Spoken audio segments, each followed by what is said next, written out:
Hey guys, it's your boy Beast Mode, and I finally did it. I finally made my Samuel rank 200.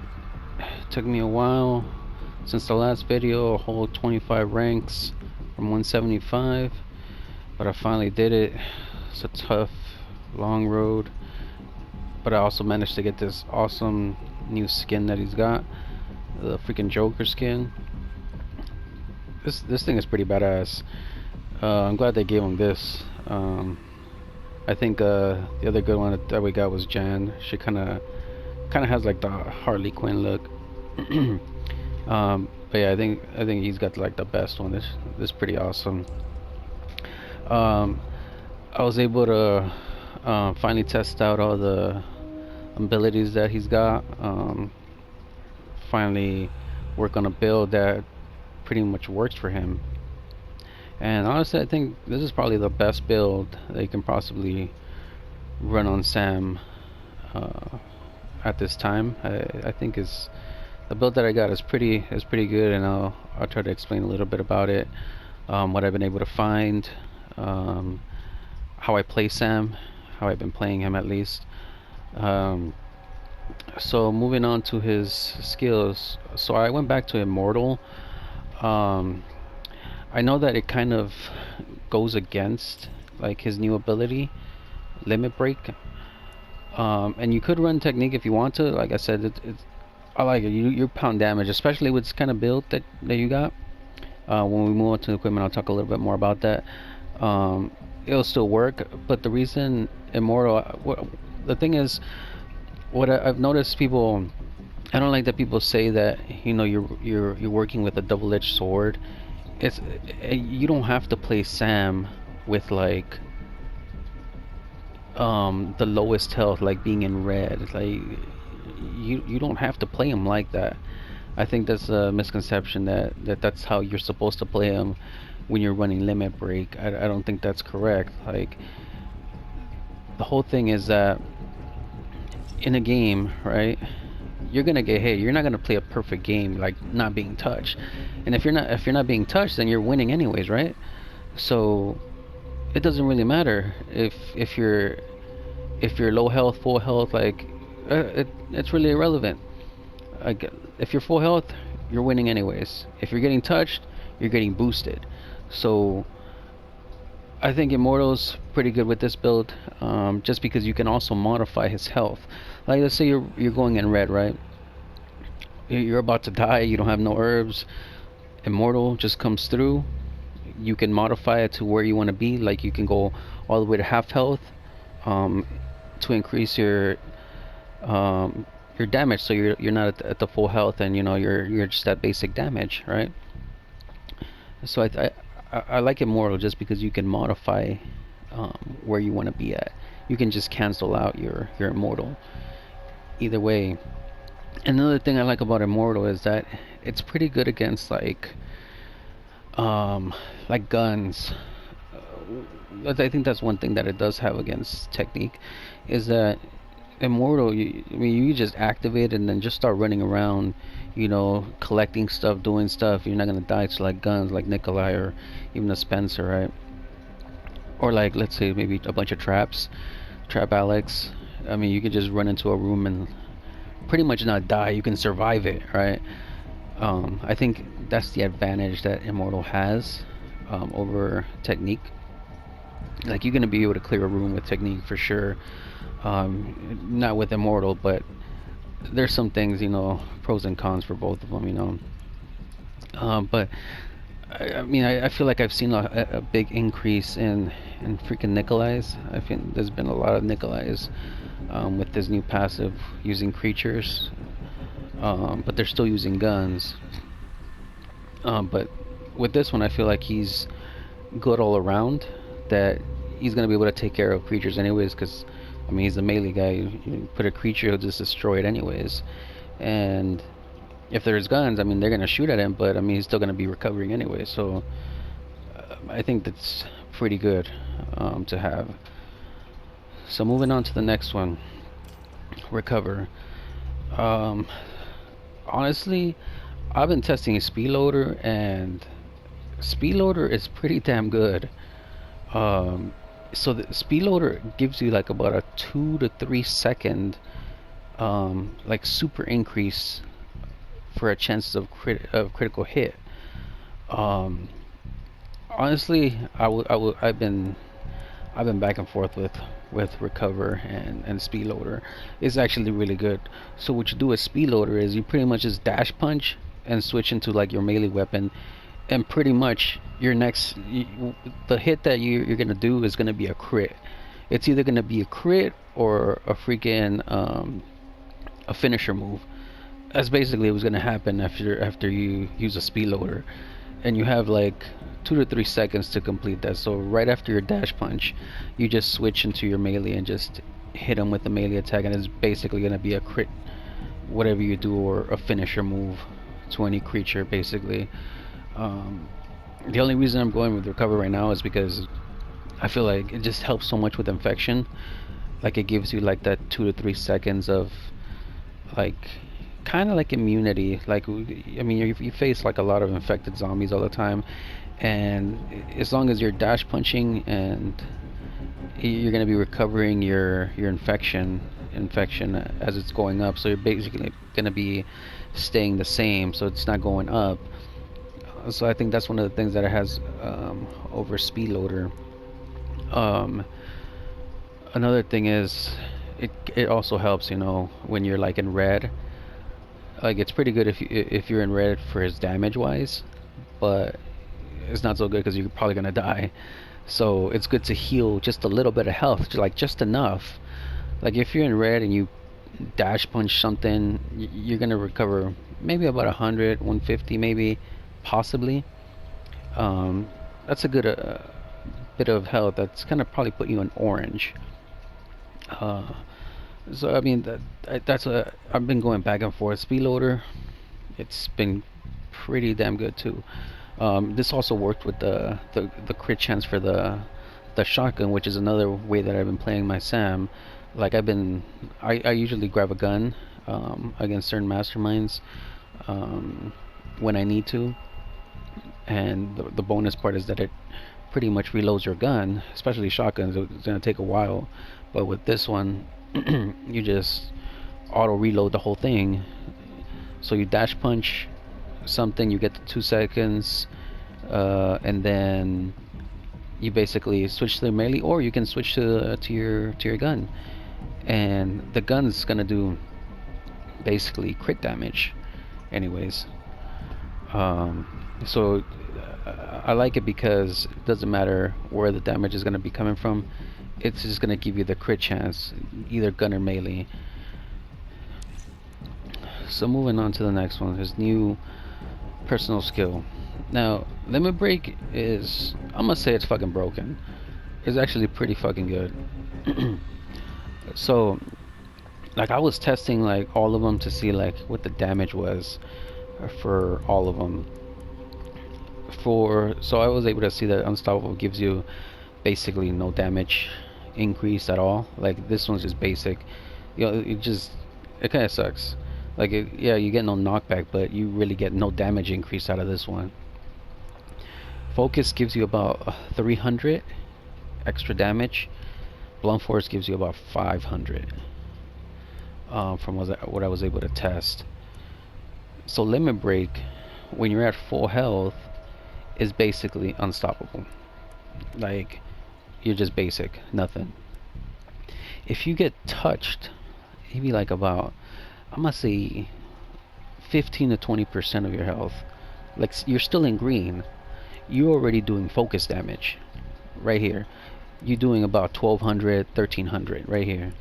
From I'm using cores as like the base damage because that's the only time I basically get consistent damage. So I think basic damage for a core with a sledgehammer was like 975, I think.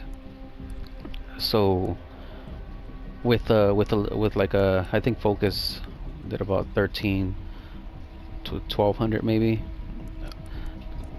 With limit break, you get touched about like that 15 to 20%. You're already doing focus damage. So I mean, you basically just have to get touched for this one, and you already and not only for just melee attacks, you're getting increased gun damage, which is nuts. Like he does so much damage with, especially a shotgun, which I've been like they got so much better. I've been liking a shotgun Sam. Like I still buy the sledgehammer for the bio course. A nets anything that spams, I pretty much always just get the sledgehammer. But there are times that you do want to get a gun. You know, like you face Alex, right? You're gonna be shooting traps. You shoot poison zombies. You don't want to get infected. You want to try and fight off infection. Yeah, you can still melee Alex's zombies, but most of the time I just want to shoot them. I try to prevent myself from being infected as much as possible, just because losing seconds and everybody infected, you know, especially if they got that, you know, the one where you have to social distance from each other. The infection just gets ridiculous. So you want to try and be not infected for as long as possible. So I would always buy a gun with if you're playing against Alex. Against Daniel, there's literally no point on fighting a Daniel. So best thing you can do, shoot him. And I've learned this from playing Daniel myself. Like if the whole team's shooting at you and you're trying to rush, you're gonna die. It's gonna be like a wasted, you know, creature. And given that, you know, there's dealer Dans running around that you just rush you. But I mean, if they don't have a dealer and everybody shoots a zombie, it gets taken care of. It's better than, you know, back in the day when I was, you know, try and fight off, try and beat up a Daniel. But that, I mean, that's not gonna happen. You're just gonna be losing life, losing time. It's just not productive. And especially if you have if you get the shotgun, oh man, you're gonna be pounding damage. Another mastermind I kind of like to buy a gun for is Spencer. Now Spencer has moved on to be my most hated mastermind of all time because of the stupid anchor. It's just so retarded that you're a melee guy, but you have to buy a gun to take out the invincibility anchor. It's retarded because it wastes economy. And I mean, yeah, you can pick up the mup that your team drops, but it kind of sucks. You know, you want to try and get rid of that anchor as soon as possible, because you're not just gonna walk in there and, you know, start taking out the camera. That's not how it's gonna work. They're gonna be controlling zombies, trying to close the door on you. As a matter of fact, I think I've seen the camera even recovering as, you know, all that stuff is going on. So you just want to try and take out the camera as soon as possible.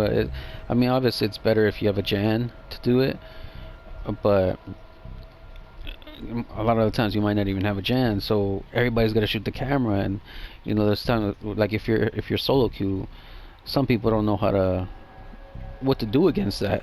So it's like, okay, well, I'm gonna have to try and rush in there, try to hit the camera, but you know, you're getting beat up because he's controlling the zombie, trying to keep you from destroying that camera. So that's the reason I've been buying a gun against like Spencer's. Usually, if the shotgun's available, I'll usually get it, just because Sam is so strong, and the way that he uses the 2x4. It's just he's just strong with it. I mean, the only zombies he's probably not gonna be able to take out are like a Daniel, like, you know. But at that point, you just have a shotgun anyways. All right. He just does a great job with 2x4. It doesn't really matter. You can just buy the shotgun, and then you have the best of both worlds, right?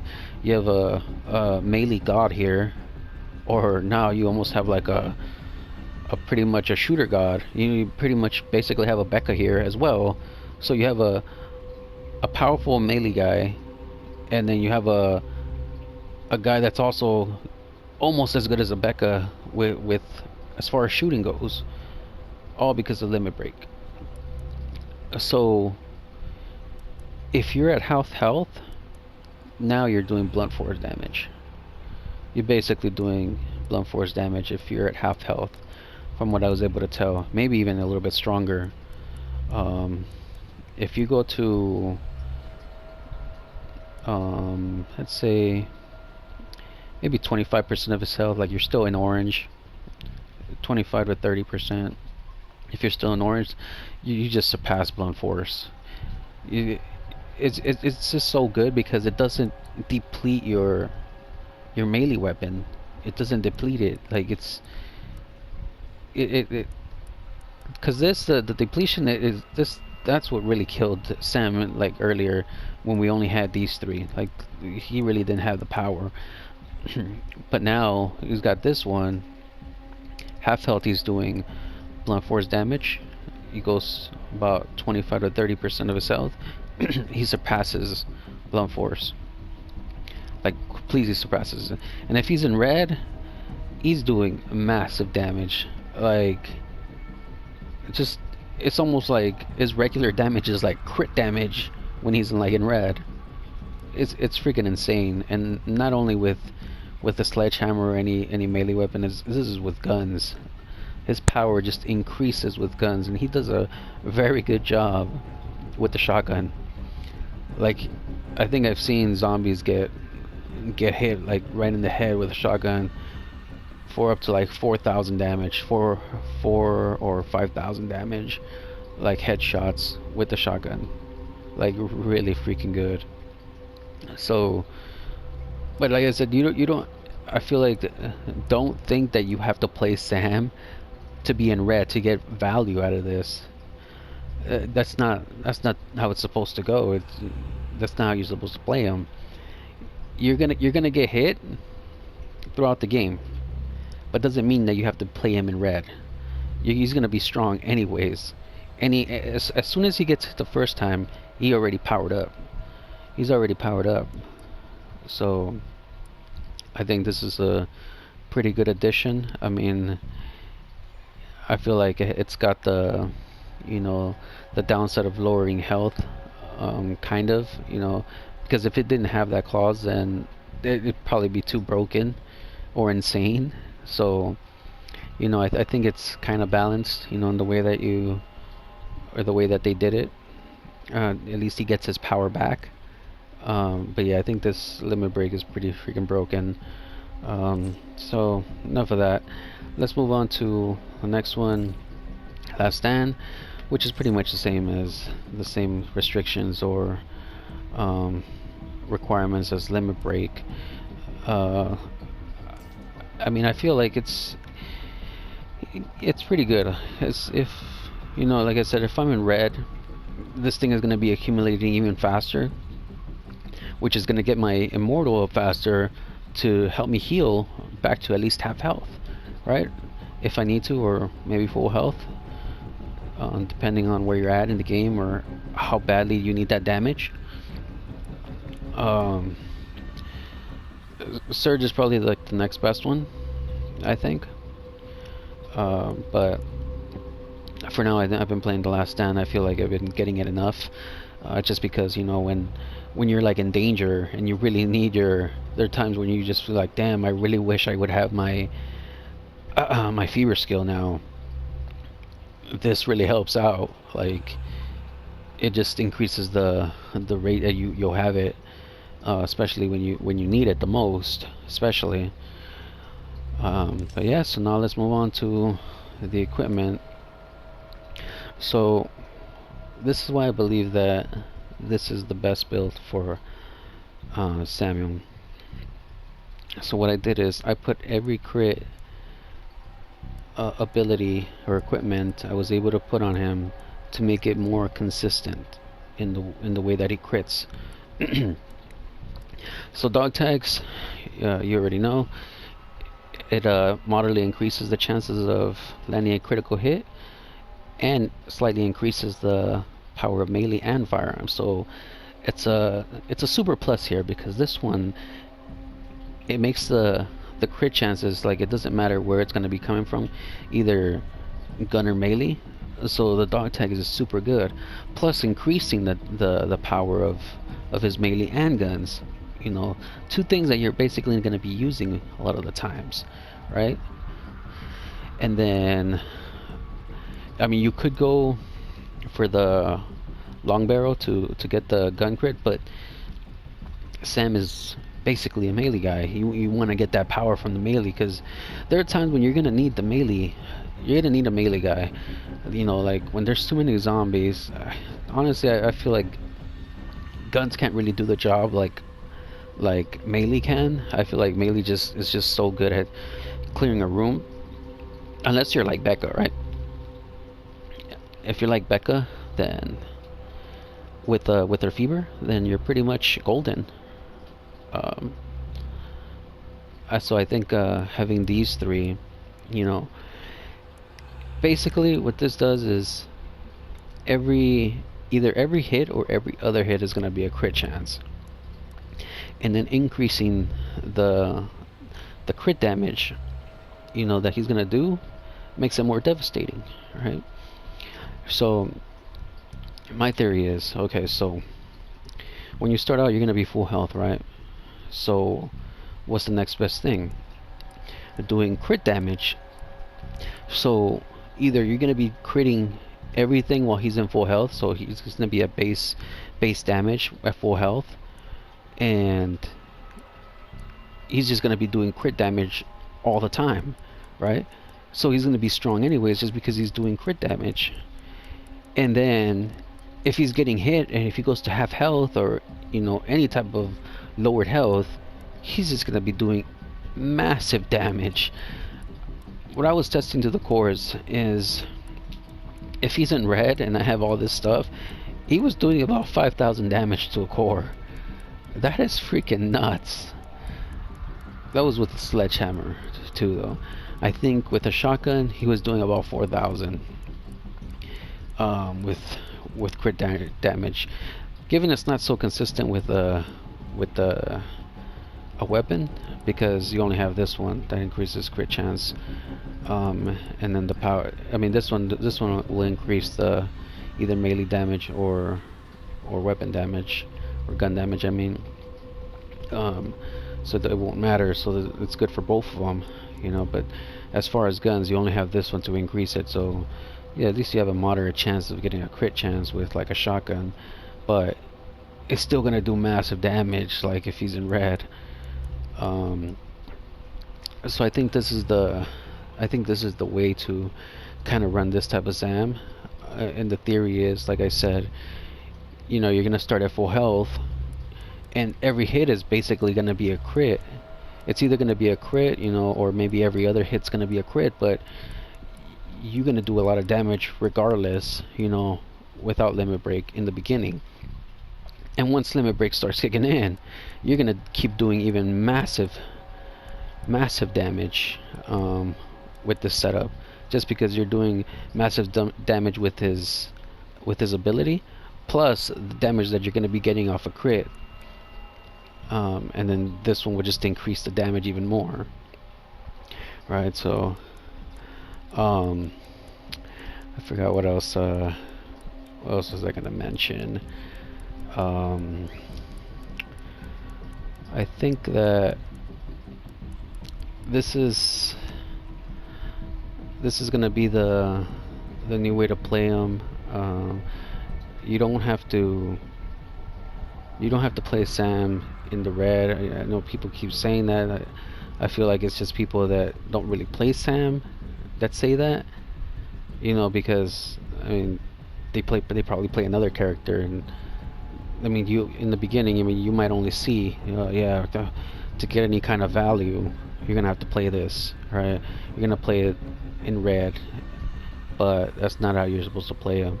I feel like the limit break is just like part of your game that's gonna be progressing as you're playing, you know, because you're not gonna be green the whole time, but you're also not gonna be in red the whole time, right?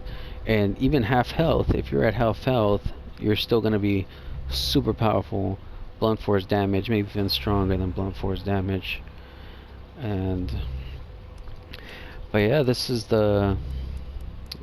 my new Samuel build. I'm still hoping for, you know, I was thinking, you know, since we got 4 of these skills now, I was thinking that the next ones that we're gonna get are gonna be up here. we might get a new dash punch for Sam and a new fever for Sam. Just because, you know, I wasn't even expecting them to give us another one here for these two. I was not expecting that. You know, I thought 3 was gonna be the limit here. But after giving us that, then I feel like it's more open now. I think they can give us probably another one for these two right here. I feel like that might be the next one coming up. It's a good possibility, you know. Maybe get something better. Who knows? Maybe we'll get a invincibility Sam. You know, since these masterminds get invincibility, you know, why can't survivors get one, right? But anyways, I'll see you guys in the next video. Subscribe to the channel. I'll try to make more videos as we go along. I'll try to post some videos showing this version of Sam. But yeah, see you guys.